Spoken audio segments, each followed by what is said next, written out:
सभी का इस ऑनलाइन प्लेटफॉर्म पर हार्दिक स्वागत और अभिनंदन।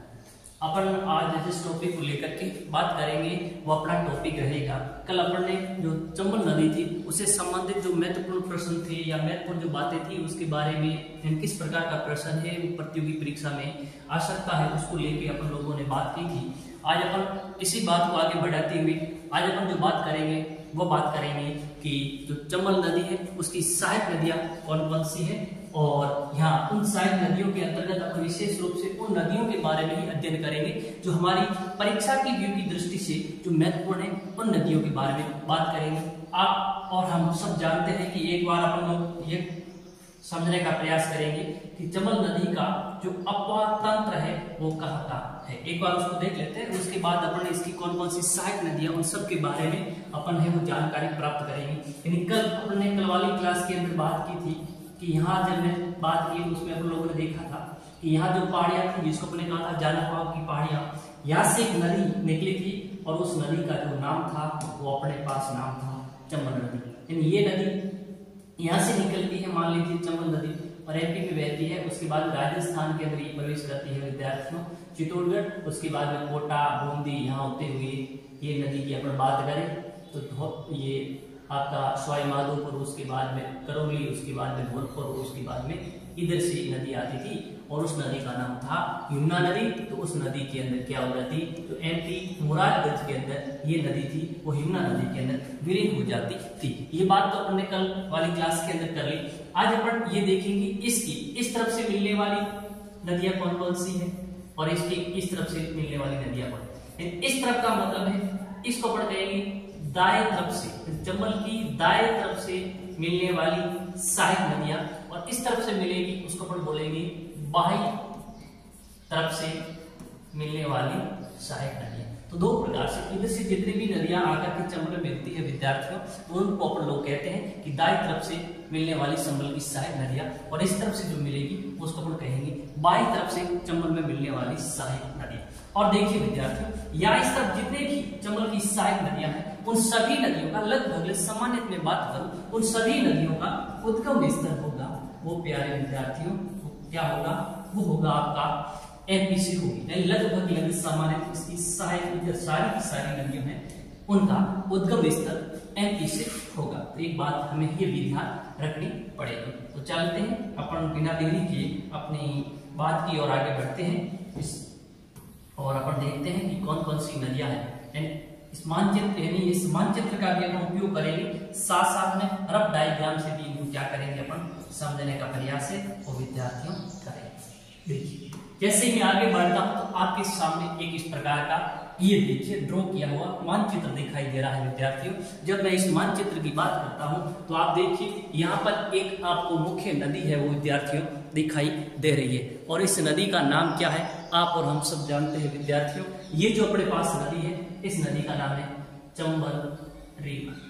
ये है अपनी चंबल नदी विद्यार्थियों। देखिए या जैसे ये कोटा के बाद में आगे बढ़े तो अपने देखा कि ये आपका इधर सवाई माधोपुर आ गया, फिर यहाँ पे करौली आ गया, फिर धौलपुर आ गया, उसके बाद में ये इस प्रकार से इधर आपकी यूपी में चली गई। और जहाँ पे अपन बात करें ये यमुना रिवर, यमुना नदी आती है उसके अंदर ये मुरादगंज के अंदर है वो उसके अंदर विलीन हो जाती है। लेकिन ये कपड़े को यहाँ आज हम जिसकी बात करेंगे वो करेंगे इसकी सहायक। इस तरफ से देखो आपको एक ड्रॉ में ये नदी दिख रही है विद्यार्थियों, और इस नदी का नाम है काली सिंध रिवर। कौन सी नदी है? काली। तो ध्यान रखना है ये काली सिंध रिवर भी इसकी ये क्या है विद्यार्थियों सहायक नदी है। उसके बाद आगे बढ़ते हैं, यहाँ पर भी आपको इस प्रकार से रिवर जिसका नाम पार्वती रिवर है, पार्वती नदी वो है, ये भी आपको यहाँ पे दिखाई दे रही है। उसके बाद आगे बढ़ते हैं, ये देखिए कुन्नो रिवर जिसको अपन कहते हैं कुन्नो या कुनेर रिवर, ये भी आपको दिखाई दे।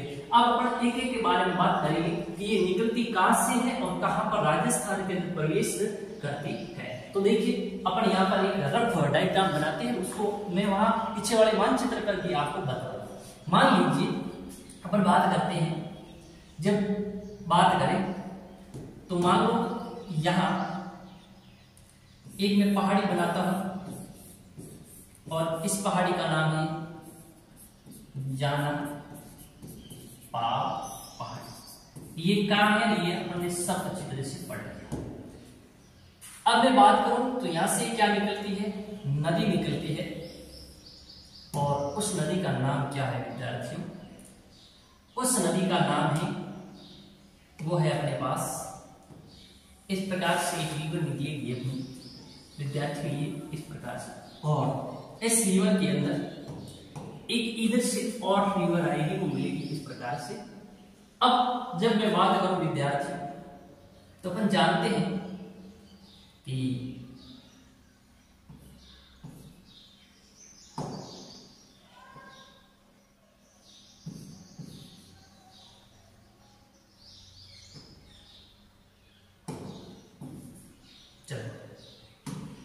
यानी जब हमने बात की तो ये पूरा का पूरा आपको शक्ल दिखा रहा है, इसको अपन कहते हैं चंबल नदी तंत्र, इसको अपन कहते हैं चंबल नदी। अब इसमें जितनी भी नदियां दूसरी आके मिलेगी तो इसकी सहायक नदियां होंगी। तो अपन बात करेंगे चंबल की सहायक नदियां कौन कौन सी। पहले मैं दाएं तरफ से मिलने वाली कौन कौन सी, इस एक तरफ बात इधर में लिख देता हूं। सबसे पहले बाएं तरफ, दाएं तरफ से मिलने वाली चंबल की सहायक से मिलने वाली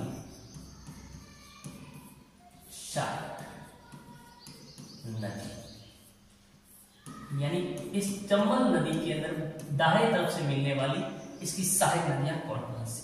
देखिए अपन बात करते हैं, सबसे पहले एक नदी लेता हूं और उस नदी का नाम है विद्यार्थियों काली सिंध। मैंने एक नदी ली और इस नदी का नाम क्या है विद्यार्थियों? काली सिंध। अब बात ये करते हैं काली सिंध नदी, अब देखिए अपन पीछे चलते हैं मानचित्र में, यहां पे आता ये चंबल है। अब मैं बात की, मैंने कहा अपने लिया काली सिंध। अब ध्यान रखना, अब ये है आपका झालावाड़, ये है आपका कोटा। अब यहां पे बात करते हैं, मैंने बात की थी कौन सी नदी की? काली सिंध। जब काली सिंध की बात करता हूं विद्यार्थियों, तो ये नदी है, इनका उद्गम होता है एमपी से, देवास, देवास जिला है, और बांगी, कौन सा? बांगी घाट। और ये कहां पड़ता है विद्यार्थियों? ये पड़ता है एमपी। कहां पे पड़ता है? एमपी। तो कहने का मतलब ये हुआ कि इस नदी में इसका उद्गम हुआ, वो कहां से हुआ है? बांगी का, और ये यहां से मान लीजिए ये नदी उद्गमी। इसके बाद में ये नदी यहां आई, और यहां आने पे अपन जानते हैं कि यहाँ पे जिला कौन सा? झालावाड़। झालावाड़ में प्रवेश की, उसके बाद में इधर कौन सा? बारा या प्रवेश की, उसके बाद में इधर होते हुए ये यहाँ पे कौन सा जिला आ गया? कोटा। कौन सा आ गया? कोटा। तो कोटा के अंदर ये यहाँ आकर के यहाँ पे क्या हो जाती है? विलीन। विलीन मतलब चंबल नदी में मिल गई, और कोटा में जहां मिली इस जगह का नाम है नांदेड़ा। क्या है जगह का नाम? नांदेड़ा। तो देखो निकली कहां से? निकली है काली सिंध नदी, इसका उद्गम होता है देवास जिला बांगली गांव एमपी से होता है, और ये राजस्थान के अंदर कहां से प्रवेश किया इसने? झालावाड़ जिले से। अब यहां से भी पूछा जा सकता है, गांव की बात की जाए कि भाई जिला तो कौन सा है, इसने झालावाड़ जिले से। अगर यहाँ गांव पूछ ले तो यहाँ गांव है बिंदा। कौन सा गांव? बिंदा गांव। और ये बिंदा गांव का है, ये झालावाड़ में रायपुर, और ये पड़ता है आपका काम रायपुर। कहां पड़ता है विद्यार्थी? ये पड़ता है झालावाड़। कहां से पड़ता है? झालावाड़। तो एक बात ये ध्यान रखें कि इसने प्रवेश कहां किया? बिंदा का, और रायपुर झालावाड़, उसके बाद झालावाड़ प्रवाहित हुई, फिर ये बारा और इस झालावाड़ की सीमा पे प्रवाहित होते हुए कोटा, कोटा के अंदर नानेरा लगे, वहां जाने के बाद में क्या हो गया विद्यार्थियों? ये चंबल के अंदर क्या हो जाती है? विलीन हो जाती है। तो एक बात हमें ये ध्यान रखना है विद्यार्थियों। तो यहाँ पे मैं बात करूं तो यहाँ मैंने एक जगह का नाम लिखा, और यहाँ से एक नदी निकाली विद्यार्थियों मैंने, और उस नदी का नाम क्या है? ये इस प्रकार से हम लोगों ने एक नदी लिखा, और इस नदी का नाम है काली सिंध। इसका क्या नाम है? काली सिंध। अब ये नदी निकली कहां से? अभी अपन ने देखा था, जब निकलने की बात करते हैं विद्यार्थियों, तो ये निकली देवास कहाँ से निकली, देवास। और बाकी गांव, देवास जिला है और बाकी गांव, और ये कहाँ पड़ता है, ये पड़ता है यहाँ निकलने के बाद जैसे ही मान लीजिए यहाँ राजस्थान का एक जिला आता है, अपन ने बात की, और वो राजस्थान का जिला कौन सा, झालावाड़। कौन सा जिला है, झालावाड़। तो यहाँ से निकलने के बाद इसने राजस्थान के झालावाड़ जिले में प्रवेश किया, और झालावाड़ जिले का गांव है वो है आपका बिंदा गांव। कौन सा गांव, बिंदा गांव, रायपुर, और ये जगह कहाँ पड़ती है विद्यार्थी, झालावाड़ में। तो यहाँ पर यहाँ से काली सिंध नदी ने राजस्थान के अंदर प्रवेश किया, उसके बाद में ये झालावाड़ में प्रवाहित होगी, और उसके बाद हम बात की क्या आएगा, बाढ़, और उसके बाद बात करेंगे क्या आ जाएगा, कोटा, क्या आ जाएगा, कोटा। तो इस प्रकार से ये आपकी झालावाड़, बारा और कोटा, कोटा के अंदर जाकर के इसका मतलब विलीन हो जाती है। यहाँ की जगह है कोटा में विद्यार्थी, जिसका नाम है नानी। क्या है, नानी। तो इस प्रकार से ये एक काली सिंध नदी है विद्यार्थियों, ये नदी है, ये चंबल नदी की एक सहायक नदी मानी जाती है। तो एक बात ही। अब देखिए विद्यार्थियों दूसरी बात और अपन देखते हैं। तो इसी काली सिंध नदी की एक सहायक नदी, मान लो काली सिंध की सहायक होगी विद्यार्थियों, वो किसकी सहायक हो जाएगी, वो आपकी चंबल की सहायक हो जाएगी। अब काली सिंध की सहायक नदी है, एक मैं लेता हूं विद्यार्थी, ये मैं निकालता हूं मान लो इस जगह से, फिर अपन उस मानचित्र में ड्रॉ करेंगे इसको। यहां मैं बात करूं विद्यार्थियों, तो यहां पर एक नदी निकलती है यहां से, और उस नदी का नाम है आहू नदी। क्या नाम है विद्यार्थियों, आहू नदी। ठीक है, आहू नदी निकली कहां से, यहाँ निकलने का मतलब, यहां मैं बात करूं तो यहाँ एक पर्वत है जिसका नाम है सुसनेर पर्वत, और ये जगह सुसनेर पर्वत, और ये कहा विद्यार्थियों, एमपी मध्य प्रदेश। यहां से नदी निकली, और इससे निकलने के बाद में मान लो ये इधर में राजस्थान का पार्ट कर दी, राजस्थान का झालावाड़ जिला, तो यहाँ से इसने राजस्थान झालावाड़ जिले में प्रवेश किया। उसके बाद राजस्थान के अंदर झालावाड़ के अंदर किससे मिल जाती है, काली सिंध के अंदर क्या हो जाती है विद्यार्थियों, विलीन हो जाती है। तो ये जैसे झालावाड़ के अंदर प्रवेश करती है विद्यार्थी, तो झालावाड़ जिले में प्रवेश किया, लेकिन ये गांव भी कभी कभार परीक्षा में पूछा जा सकता है। तो यहाँ के गांव की बात करूं विद्यार्थियों, तो यहाँ जो गांव है वो नंदराय, और ये गांव है का, ये है विद्यार्थियों झालावाड़ के अंदर। तो इस आहू नदी ने यहाँ से राजस्थान के अंदर झालावाड़ जिले के अंदर नंदराय गांव से प्रवेश किया, उसके बाद में ये काली सिंध के अंदर विलीन हो जाती है विद्यार्थी। कहां से पर झालावाड़ नहीं होती, लेकिन जगह का नाम पूछे तो यहाँ झालावाड़ में जो जगह है विद्यार्थियों, इसका नाम है सामेला। क्या है, इस जगह का नाम है सामेला, और ये कहां पड़ती है, झालावाड़ में। तो सामेला झालावाड़ के अंदर ये आहू नदी है विद्यार्थियों, काली सिंध विलीन हो जाती है। एक बात हमें यहाँ पर ये भी ध्यान रखना परीक्षा की दृष्टि से विद्यार्थियों, जहाँ पे आहू नदी काली सिंध में मिलती है, तो ये जहाँ पे मिलन होती है, इसके यहाँ मिलने पर यहाँ पर एक दुर्ग भी बना हुआ है, और उस दुर्ग का आप सब जानते हैं विद्यार्थियों, कौन सा दुर्ग है, यहाँ गागरोन।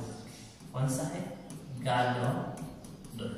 तो ये भी ध्यान रखेंगे, आहू और काली सिंध नदी के संगम पे कौन सा दुर्ग है, राजस्थान का गागरोन दुर्ग है, वो इन दो नदियों के संगम पे बना हुआ है। अब पीछे चलते हैं, उसी मानचित्र की अगर बात करें विद्यार्थी, तो मानचित्र में देखा था मैंने, यहाँ ये आपकी कौन सी नदी होगी, काली सिंध होगी, और अपन लोग ये देखते हैं कि यहाँ से मान लीजिए थोड़ा अलग कर लेते हैं, यहाँ जैसे यहाँ पे बात करें इस प्रकार से, यहाँ अब यहाँ है वो कौन सी नदी निकली, अभी हमने बात की थी, कौन सी नदी, यहाँ आहू नदी निकली, और इसने झालावाड़ में प्रवेश किया, और झालावाड़ के अंदर प्रवेश कर रहे, यहाँ पे गांव कौन सा, झालावाड़ का नंदराय गांव, झालावाड़, वहां से इसने प्रवेश किया और एमपी से निकली, और ये यहाँ गांव है झालावाड़ का सामेला, और उस गांव के अंदर जाकर के ये काली सिंध के अंदर क्या हो गई विद्यार्थियों, विलीन हो गई, और इस नदी के संगम पे यह एक दुर्ग बना है जिसका नाम है गागरोन का दुर्ग। तो ये बात हमें ध्यान रखनी है। चलिए आगे बढ़ते हैं, और आगे एक और नदी लेते हैं विद्यार्थियों, वह नदी अपन यही लेते हैं जो अपन बात करते हैं काली सिंध की सहायक, और जो काली सिंध की सहायक है विद्यार्थियों, वो अपन जानते हैं किसकी सहायक होती है, चंबल नदी की सहायक होती है। आगे बढ़ते हैं, तो अपन देखते हैं विद्यार्थियों कि मैं बात करूं, यहाँ पे एक नदी और निकलती है जिसका नाम है पार्वती नदी। कौन सी नदी, इस कलर को ले लेते हैं अपन। बात करें ये थोड़ा ये आप एक बार इसको विद्यार्थी स्क्रीनशॉट ले लें, फिर अपन इसको इस ये इधर लिखा मैं साफ कर देता हूँ, नहीं तो अपन थोड़ा ये एक साथ हो जाएगा तो समझ बात आएगी नहीं। तो चलो इसको अपन इस तरह वाली बात को पूरा क्या कर देता हूँ एक बार के लिए साफ कर देते हैं। अब चलिए ये तो अपनी नदी है काली, ठीक बात, इस नदी का नाम काली। आगे चलते एक और नदी लाते हैं विद्यार्थी। मैं बात करता हूँ अपन जानते राजस्थान के इस तरफ, जैसे मान लीजिए ये राजस्थान इस तरफ, ये राजस्थान इस तरफ सारा का सारा जिस राज्य की सीमा है वो कौन सा विद्यार्थी, ठीक है। या एमपी से एक और नदी निकलेगी, मान लीजिए अपन वहां पे आ जाए, वापस इसी मानचित्र पे आ जाते हैं, तो इस तरफ लेता हूँ, ये मान लो मैंने लिख लिया है, क्या लिख लिया। अब ये एमपी है, यहाँ से अपन बात करें मालवा का पठार है, आप जानते हैं क्या है यहाँ पे, मालवा का पठार, ठीक बात है। अब इस मालवा का जो पठार है विद्यार्थी, इस मालवा के पठार से यहाँ पे है, मालवा के पठार पे एक है अजना, वह घोड़ा पर्वत, यानी मालवा के पठार पर ये जो अजना वह घोड़ा पहाड़ है।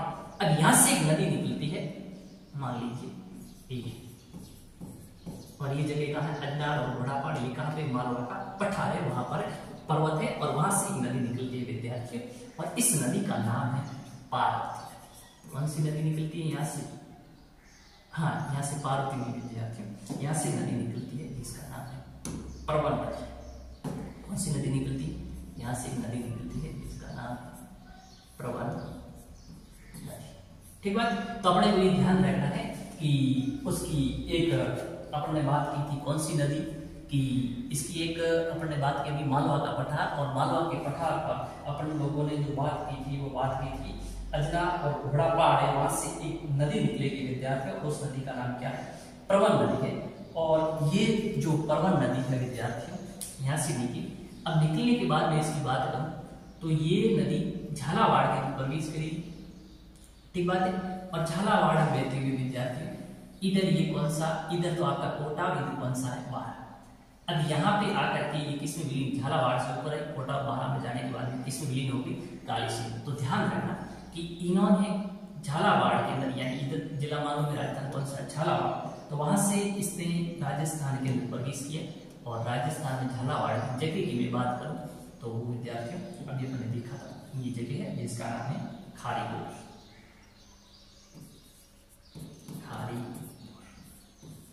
जगह का नाम क्या है, खारीपुर। और ये खारीपुर जगह है विद्यार्थी, वो कहाँ पे, झालावाड़ में, वहां से इसने प्रवेश किया, फिर झालावाड़ गई, उसके बाद में ये नदी विद्यार्थी को लोगों ने देखा बारा, और इसी सीमा इधर बनती है ना काली से, यहाँ इस जगह का नाम है पलायता। जगह का क्या नाम है विद्यार्थी, यहाँ पे जो जगह है उसका नाम है पलायता। तो बारा पलायता के अंदर ये नदी है विद्यार्थियों, वह ये नदी काली सिंध नदी के अंदर क्या हो जाती है, विलीन हो जाती है। तो हम लोगों को ये ध्यान रखना है, ये नदी है प्रवन नदी। कौन सी नदी है, प्रवन नदी। और ये प्रवन नदी यहाँ जगह नाम है पलायता। और अपन जानते हैं विद्यार्थियों ये पलायता जगह है वो कहाँ है, बारा में। वहां जाने के बाद में ये नदी विद्यार्थी किसके अंदर विलीन हो जाती है, ये काली सिंध के अंदर विलीन हो जाती है। तो एक बात हमें ये ध्यान रखनी है विद्यार्थी। चलते हैं वापस अपने मानचित्र पे आते। तो यहाँ पे बात की थी मैंने कि यहाँ आपने अभी बात की थी कि मालवा का पठार, और मालवा के पठार पे यहाँ पर मैंने देखा था कि अजनार और घोड़ा पहाड़ है, वहां से एक नदी निकलती है, और उस नदी का नाम क्या है, प्रवन नदी। क्या नाम है, प्रवन नदी। और ये विद्यार्थी प्रवन नदी है, यहाँ से निकली, उसके बाद इसने झालावाड़ में प्रवेश किया, और यहाँ झालावाड़ में रहती हुई इसकी कोट सीमा पे झालावाड़ की, ये जाकर के बारा के अंदर यहाँ जगह है बारा में, ये यहाँ प्रवेश किया है। राजस्थान के जिला है झालावाड़, वहाँ जगह है उसका नाम है खारी।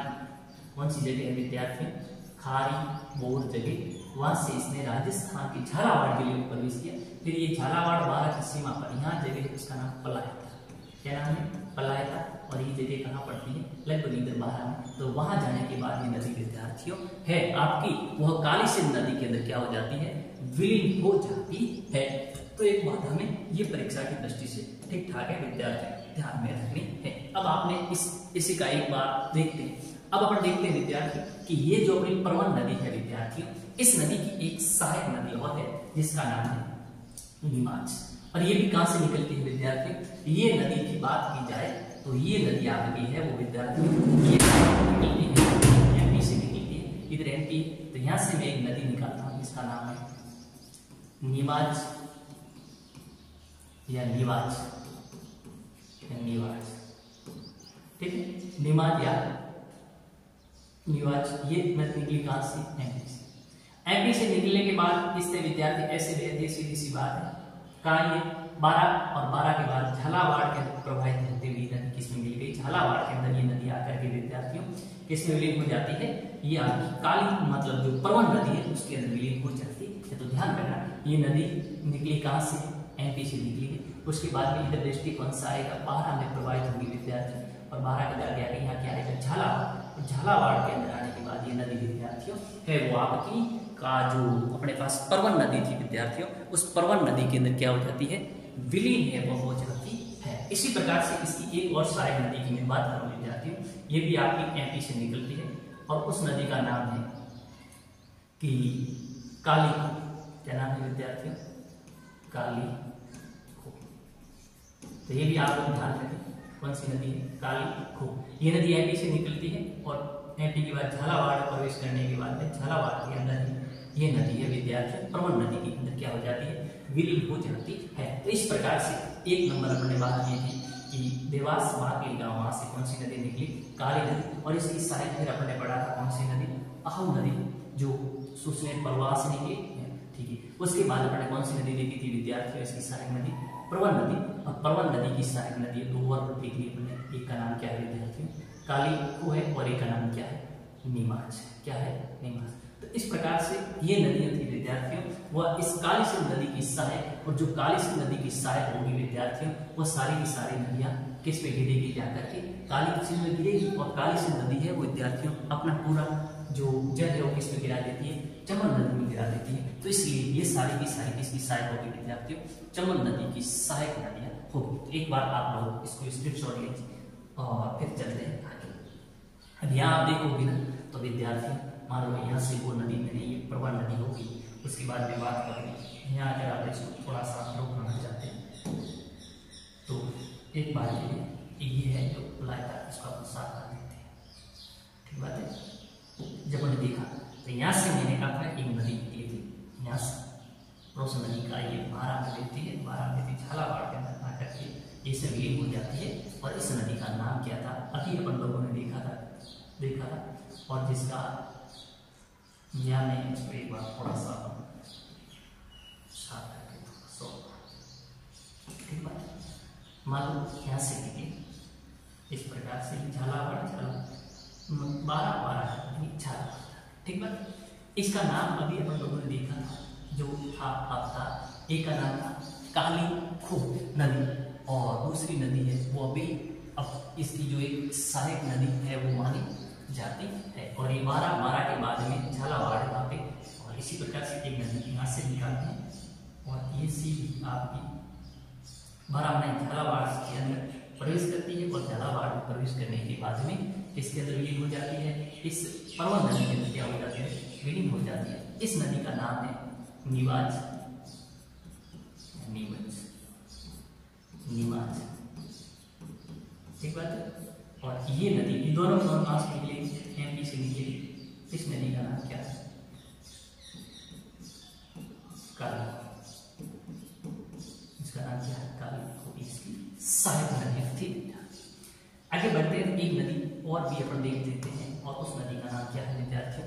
इसकी सहायक की बात करूंगे तो यहाँ से एक नदी चंद्रभागा नदी है, वो भी इसकी क्या है?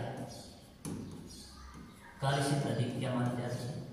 सहायक नदी मानी जाती है, जिसका नाम क्या है? चंद्रभागा नदी, ठीक बात है। ये बात उस थी जो चंबल नदी की सहायक नदी की बात की थी। उसके बाद में देखो विद्यार्थी तो थोड़ा सा अपन ये इसको शॉर्ट करता हूँ और अपन देखते हैं यहाँ पर मैं बात करूँ विद्यार्थी तो यहाँ पे अपन लोग देखते हैं कि यहाँ पे एक नदी निकलती है एमपी से जिसका नाम है शिप्रा। क्या नाम है जिसका? यहाँ से एक नदी निकली विद्यार्थी और उस नदी का नाम है शिप्रा नदी। शिप्रा नदी, और ये कहाँ, इस नदी के किनारे उज्जैन से है, ये एमपी से निकल के एमपी के अंदर एक विलीन हो जाती है, इसी चंबल नदी में विलीन हो जाती है। तो ये बात भी हमें ध्यान रखनी है। ठीक बात। इसके बाद में आगे बढ़ते हैं विद्यार्थी। यहाँ से एक नदी और निकलती है और यहाँ से नदी निकलती है, ये भी एमपी से निकली विद्यार्थी, ये भी एमपी से निकलेगी, जिसका नाम है छोटी कालीसिंध। क्या नाम है? मोती कालीसिंध, और ये क्या है? छोटी कालीसिंध। ये भी एमपी से निकलती है, लेकिन ध्यान रखना यहाँ से निकलने के बाद राजस्थान में झालावाड़ में जाती है, फिर वापस झालावाड़ के बाद में आकर के एमपी के अंदर किस विलीन हो जाती है? चंबल नदी के अंदर विलीन हो जाती है। तो एक बात ही हमें विद्यार्थी परीक्षा की दृष्टि से इंपॉर्टेंट बात है जो ध्यान रखनी है। अब चलते हैं थोड़ा आगे लेते इसी पर, और अभी अपन ये तो होगी कौन सी नदी आपकी? चंबल नदी। यहाँ अब मैं इसकी बात करता हूँ आगे विद्यार्थी। इसकी एक और सहायक नदी है जिसका नाम है पार्वती। कौन सी नदी है? इसकी एक और सहायक नदी है जिसका नाम है पार्वती नदी। अब देखिए विद्यार्थी, जब मैं पार्वती नदी की बात करता हूँ तो ये नदी का उद्गम स्थल कहाँ से होता है? सीहोर। और ये कहाँ पड़ता है विद्यार्थी? सीहोर आपका एमपी में पड़ता है, वहां से इसका उद्गम होता है। और उद्गम होने के बाद विद्यार्थी ये नदी अपन सब जानते हैं उद्गम के बाद कहाँ जाएगी? ये नदी जाती है आपकी बारां जिले में। कहाँ पे जाएगी? बारां जिले में रहती है, और बारां के बाद में आगे बढ़ती हुई ये झालावाड़, और फिर अपन देखते हैं जो कोटा है, वहां जाने के बाद में ये नदी है वो कोटा के रहेगी। उसके बाद में कोटा सवाई माधोपुर जिले के अंदर है, वो रामेश्वर के आसपास, वहां पर जाने के बाद ये नदी विद्यार्थी चंबल विलीन हो जाती है। तो अपन ध्यान रखना है निकली कहाँ से? सीहोर। सीहोर कहाँ पे? एमपी। उसके बाद में इसने राजस्थान में प्रवेश कहाँ से किया विद्यार्थी? जब राजस्थान में प्रवेश की बात आती है, करिहाट एक जगह है विद्यार्थी, और ये करिहाट जगह कहाँ पड़ती है? बारां में पड़ती है।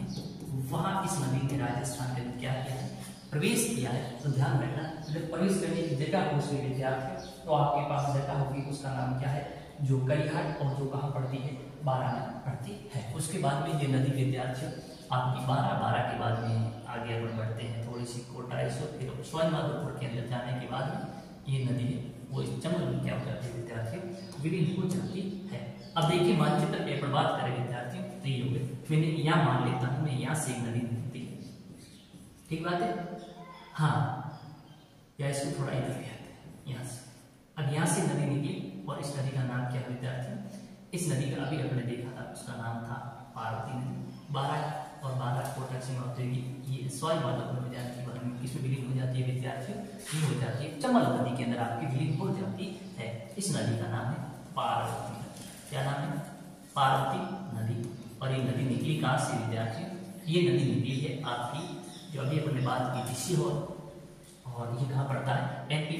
और इसमें सबसे पहले प्रवेश कहाँ किया है? बारां जिले, और बारां जिले की जगह के विद्यार्थी इसका नाम है करिहाट। फिर का नाम क्या है? करिहाट। यहाँ से प्रवेश किया, और उसके बाद में ये कोटा, मतलब बारां कोटा के बाद में सवाई माधोपुर के अंदर जाती है, जो चंबल नदी के अंदर विद्यार्थी क्या हो जाती है? विलीन हो जाती है। एक बात हमें ये विद्यार्थी परीक्षा की दृष्टि से इंपॉर्टेंट रखना है। उसके बाद बात करो विद्यार्थी, ये सवाई माधोपुर है, यहाँ मैं बात करूँ एक नदी यहाँ से और निकलती है, मान लीजिए यहाँ से निकलती है, उसका नाम है शीप नदी। उसका नाम क्या है? शीप नदी। और ये निकलेगी कहाँ से? एमपी से निकलती है। मैंने कहा अधिकांश नदियों में विद्यार्थियों को कहाँ से निकलती है? एमपी से निकली। और ये एमपी से निकलने के बाद में ये नदी सवाई माधोपुर के अंदर जगह है जिसका नाम है रामेश्वर। क्या नाम है? रामेश्वर। यहाँ ये नदी है विद्यार्थी, ये आपकी चंबल में क्या हो जाती है? विलीन हो जाती है। तो चंबल नदी एमपी में बात करूँ शिवपुरी से निकली। कहाँ से निकली? एमपी में। एमपी में इस नदी का उद्गम कहाँ से होता है? शिवपुरी से होता है। और उसके बाद में सवाई माधोपुर के अंदर ये रामेश्वर जो जगह है जहाँ पर त्रिवेणी बनास आएगी, और इसके बाद में क्या बनता है विद्यार्थी? एक त्रिवेणी संगम बनता है चंबल नदी का। ये त्रिवेणी संगम जानेगा, सी बनास चंबल नदी आके मिलेगी, तब यहाँ पे त्रिवेणी, तीन नदी के मिलने से क्या बनता है? त्रिवेणी संगम बनता है। तो यहाँ पे ध्यान रखना अपने को ये बात, ठीक बात है? अब यहाँ पे बात करूँ एक और नदी है विद्यार्थी जिसकी बात करूँ यहाँ से निकलती है और बारां में प्रवेश करेगी, और बारां के बाद में वापस एमपी में चली जाती है और फिर करौली, जो ये करौली है विद्यार्थी, करौली के अंदर जाकर के ये नदी है वो आपकी है चंबल में क्या हो जाती है, विलीन हो जाती है। तो ये बात हमें ये भी ध्यान रखना है कि जो यहाँ की अपन ने बात की कुन्नू नदी या कुनी, ठीक बात है। अब ये नदी गुना एमपी से क्या होती है, उद्गमित होती है। उसके बाद में ये नदी बारामूला में प्रवेश करेगी, फिर वापस एमपी में आएगी और वापस एमपी पे आने के बाद में विद्यार्थी ये नदी है वापस कहाँ चली जाती है, चंबल में विलीन होती है और ये होती है करौली। कहाँ पे होती है, करौली में होती है, ठीक बात। तो आपको ध्यान रखना है कि जो इसकी सहायक दाएं तरफ से मिलने वाली सहायक नदियाँ थी, ये कुल्लू या पुणे, ये निकली कहाँ से, गुना एमपी से निकली, उसके बाद इस बारह जिले में प्रवेश किया, उसके बाद वापस बाहर जिले से बाहर जाने के फिर वापस किस कहाँ गई, एमपी में गई और उसके बाद पुनः इसमें राजस्थान के अंदर करौली जिले है, वहां पे जो चंबल नदी है उसके अंदर क्या हो जाती है, विलीन हो जाती है। तो इस प्रकार से विद्यार्थियों अपन लोगों ने ये समझने का प्रयास किया कि चंबल की सहायक नदी दाएं तरफ से मिलने वाली कौन कौन सी सहायक नदियां हैं। तो एक बार आप इसका विद्यार्थियों स्क्रीनशॉट लीजिए। ये चीजें आपकी परीक्षा की दृष्टिकोण से बहुत ही महत्वपूर्ण चीजें हैं, इसलिए इनको आप विशेष रूप से ध्यान रखें। अब आप आगे बढ़ते हैं विद्यार्थियों। अब ज्यादा इंपॉर्टेंट नदियां यही थी विद्यार्थी, इसकी सहायक नदियां। अब देखते हैं कि इसमें मिलने वाली बाएं तरफ से मिलने वाली सहायक नदियां कौन कौन सी है। तो चलो आगे बढ़ते हैं। अब बाएं तरफ से मिलने वाली ज्यादा कोई भी इंपॉर्टेंट नहीं, सबसे ज्यादा इंपॉर्टेंट की बात करूं तो बनास, और बनास और बात करेंगे विद्यार्थी यानी चंबल की बाएं तरफ वाली सहायक नदियां। सबसे पहले बात करूं तो नंबर 1 पे क्या आ जाता है आपका विद्यार्थी, बनास। बनास ये क्या है, चंबल की सहायक, लेकिन इसके बारे में विस्तृत रूप से बात करूं जब बनास नदी पढ़ेंगे उस समय कर लेंगे, तो इतना ज्यादा इंपॉर्टेंट है। बनास से आगे बढ़ते हैं, दूसरी लेते हैं अपने पास। दूसरी नदी आती है विद्यार्थियों, आपने सुना होगा ब्राह्मणी या इसे कहते हैं बामणी। ये ठीक है, जब मैं इसकी बात करता हूं विद्यार्थी तो अपन सीधा मानचित्र पे चलते हैं। जैसे ये मानचित्र है, अब इस तरफ से मिलने वाले एक बार की इस तरफ वाले मानचित्र पे जो लिखा हुआ विद्यार्थियों उसको क्या कर देता हूं, शाखा कर देते हैं, ठीक है। अब देखिए जब इस तरफ की बात करते हैं तो ये यहाँ पे पड़ता है चित्तौड़गढ़ विद्यार्थी, क्या पड़ता है, चित्तौड़गढ़। अब यहाँ चित्तौड़गढ़ से एक नदी निकलती है विद्यार्थी और उस नदी का नाम है ब्राह्मणी। कौन सी नदी निकलती है चित्तौड़गढ़ से, ब्राह्मणी नदी, ठीक बात। अब ये जगह है चित्तौड़गढ़ हरिपुरा, कौन सी जगह है, हरिपुरा। और ये हरिपुरा कहाँ पड़ता है विद्यार्थी, चित्तौड़गढ़। यहाँ से नदी निकली और उस नदी का नाम क्या है विद्यार्थियों, ब्राह्मणी नदी निकलती है। कौन सी नदी निकलती है यहाँ से, ब्राह्मणी नदी। और उसके बाद में चित्तौड़ से होते हुए चित्तौड़ जिले के अंदर ये विद्यार्थी किसमें प्रवाहित हो जाती है, ये आपकी मिल जाती है चंबल नदी के अंदर, चित्तौड़ के अंदर। और यहाँ जगह है, वो जगह है भैंसगढ़ के पास, कहाँ लगती है, हाँ इस प्रकार से बात करते हैं। ये चंबल नदी हो गई। यहाँ से एक नदी निकली विद्यार्थी, इसका नाम मान लो यहाँ से निकली और इस नदी का नाम है बामणी। कौन सी नदी निकली है, बामणी नदी। अब ये निकली कहाँ से, ये निकली हरिपुरा। कहाँ से निकली है, हरिपुरा। और ये विद्यार्थी हरिपुरा जो जगह है वो कहाँ पड़ती है, ये जगह पड़ती है चित्तौड़गढ़। कहाँ पे पड़ती है, यहाँ से नदी निकली और चित्तौड़गढ़ बहती हुई चित्तौड़गढ़ के अंदर किस विलीन होगी, चंबल नदी के अंदर क्या होती है विद्यार्थियों, ये विलीन हो जाती है। और चंबल नदी का ये जो जगह इसको कहते हैं भैंसगढ़, क्या बोलते हैं, भैंसगढ़। ध्यान रखना चंबल नदी में कहाँ पे विलीन होती है, चित्तौड़गढ़ में भैंसगढ़।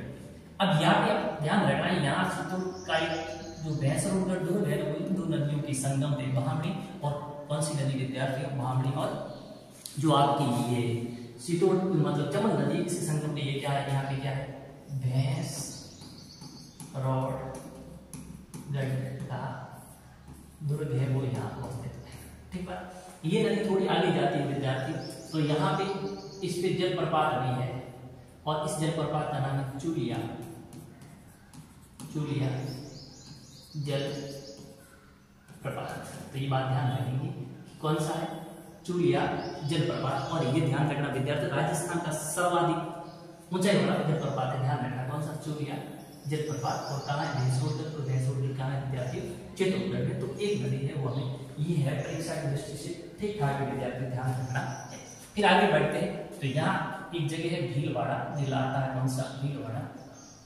और भीलवाड़ा से एक नदी निकलती है विद्यार्थी जिसका नाम है मेघ नदी। कौन सी नदी निकलती है, हाँ, भीलवाड़ा से एक नदी निकलती है विद्यार्थी और उस नदी का नाम है मेघ नदी। अब ये भीलवाड़ा के अंदर से निकलेगी मांडल, कहां से निकलेगी, मांडलगढ़ भीलवाड़ा, ठीक है। यहां से उद्गमित होती है ये नदी और उसके बाद में ये नदी, और बात करते हैं यहाँ लाखेरी बूंदी के अंदर ये नदी है, चमन में विलीन हो जाती है। तो ध्यान रखना मांडल भीलवाड़ा से मेघ नदी का क्या होता है विद्यार्थियों, उद्गम होता है। और ये नदी है वो भीलवाड़ा में लेने के बाद बूंदी, और बूंदी के अंदर ये लाखेरी बूंदी की जगह है, वहां जाने के बाद विद्यार्थियों चंबल नदी है उसके अंदर क्या हो जाती है, विलीन हो जाती है। एक बात में ध्यान रखना। और इसी अपन बात करें विद्यार्थी मेघ नदी, इस नदी की कुछ सहायक नदियां भी है, जैसे अपन बात करें इसकी एक घोड़ा पसार, सहायक नदी क्या है, घोड़ा पसार, ये इसकी सहायक, एक में बात हो तो इसकी सहायक नदी है जिसकी बात, ये तो इसकी घोड़ा पसार है, ठीक है। तो ये ध्यान रखना, ठीक है। इसके बाद आगे बढ़ते हैं विद्यार्थी, तो एक आती है इसकी सहायक नदी है जिसका नाम है शाकड़ नदी। ये भी चंबल की क्या मानी जाती है, बाएं तरफ से मिलने वाली एक सहायक नदी है विद्यार्थी। और ये जब अपन बात करते हैं बूंदी के छोटे छोटे जो नाले हैं वो मिल करके सवाई माधोपुर के अंदर है, वो इस चंबल में क्या हो जाते हैं विद्यार्थी, विलीन हो जाते हैं। तो इसको अपन कहते हैं शाकड़ नदी। क्या कहते हैं, शाकड़ नदी। तो ध्यान रखना बूंदी जिले के छोटे छोटे जो नाले हैं, नाले में की नदी मिलती है, उस वह नदी आती सवाई माधोपुर के अंदर जाकर के चंबल में क्या हो जाती है, विलीन हो जाती है, जिसको अपन क्या कहते हैं विद्यार्थियों, शाकड़ नदी को कहा जाता है। तो इस प्रकार से आज अपन ने विद्यार्थियों ये समझने का प्रयास किया कि चंबल नदी की सहायक नदियां कौन कौन सी है। और मैं आशा और उम्मीद करता हूं विद्यार्थियों कि ये चीजें है वो आपको अच्छी तरह से समझ में